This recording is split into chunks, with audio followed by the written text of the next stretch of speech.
Good morning. Nice brisk Monday morning here in North Carolina on the back porch. Uh, had some storms last night, and so it's a start to a gorgeous morning with birds in the backyard, and looking forward to sharing from Psalm 92 today on flourishing. Reads this way as we pray and as we think about this prayer as a psalm and this psalm as a prayer. It is good to give thanks to the Lord, to sing praises to your name, O Most High, to declare your steadfast love in the morning and your faithfulness by night, to the music of the lute and the harp, to the melody of the lyre. For you, O God, have made me glad by your work. At the work of your hands I sing for joy. How great are your works, O Lord! Your thoughts are very deep. The stupid man cannot know, the fool cannot understand this, that though the wicked sprout like grass, all the evildoers flourish. But they are doomed to destruction, forever. But you, O Lord, are high forever. Behold your enemies, O Lord, for behold your enemies shall perish. All evildoers shall be scattered. But you have exalted my horn like that of an wild ox. You have poured over me fresh oil. My eyes have seen the downfall of my enemies. My ears have heard the doom of my evil assailants. And here's the conclusion of the prayer. The righteous flourish like the palm tree and grow like a cedar of Lebanon. They are planted in the house of the Lord. They flourish in the courts of our God. They still bear fruit in old age. They are ever full of sap and green, to declare that the Lord is upright. He is my rock, and there is no unrighteousness in him. Today we want to talk about flourishing. And one of the books that I have read on flourishing by Miroslav Volf, he defines flourishing in this way, and then we're going to go back and see what our prayer and our Psalms defines it as. So stay with me, a little bit more reading today than normal, but I think very valuable.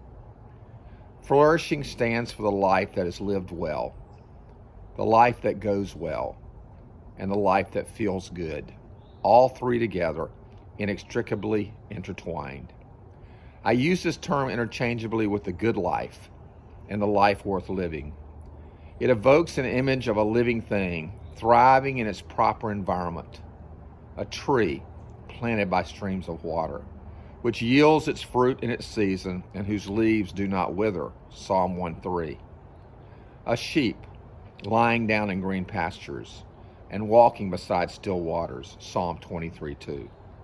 An eagle with great wings and long pinions, rich in a plumage of many colors, Ezekiel 17:3.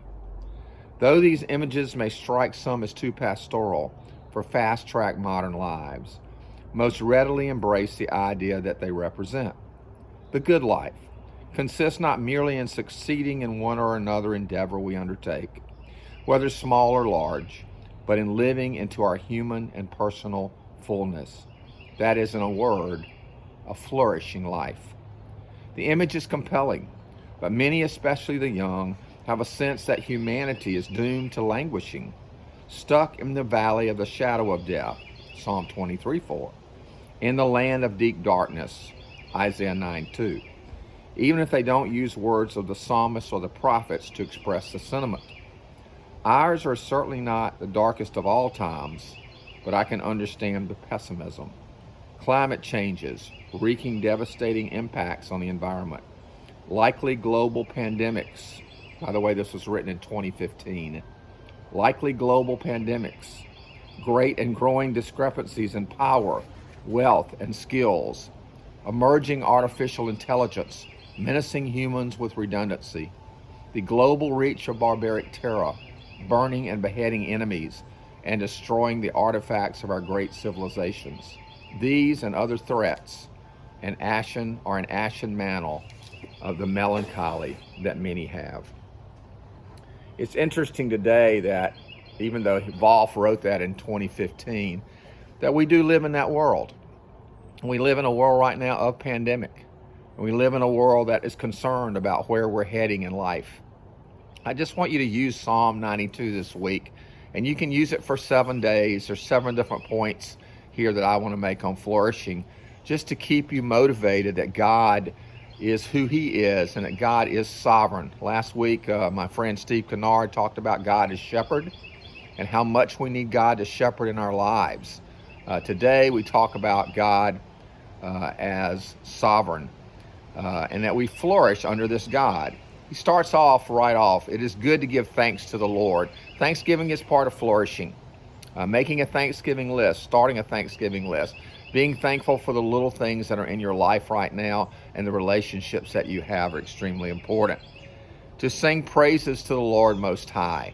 The chance that you get to sing to God and worship him every day, that you're not dependent on a live stream worship service once a week for an hour and a half from your local church, but that you're able also to worship God in your own singing and in your own quiet and in your only time with him. To declare your steadfast love in the morning and your faithfulness by night. Rather than start with the news on TV, I would suggest thirdly that you start with the steadfast love of the Lord and his faithfulness. That you start with gospel, which is good news and not bad news. And that's one of the things that you can do in your life to flourish, to think about good news. For you, O Lord, made me glad by your work. At the work of your hands I sing for joy. What about a joy list? I do believe in work salvation. I just believe that God is the one that's performing those works. What about a joy list about all the works that God has done in your life? All the works that God is doing as we wake up this morning, the creation of another morning, the birds that sing, the animals that come by, the creation, the parts that you might see in your life, the rivers that you go by, the water that can touch your life in a very calming way. What are the things that you're most joyous about? How great are your works, O Lord, he fifthly says. Your thoughts are very deep.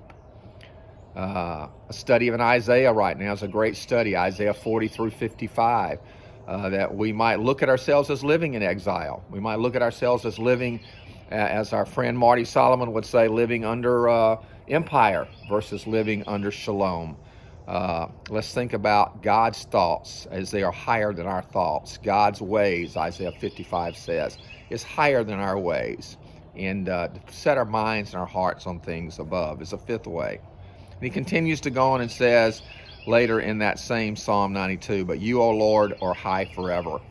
What about a focus this week on the Lord's Prayer?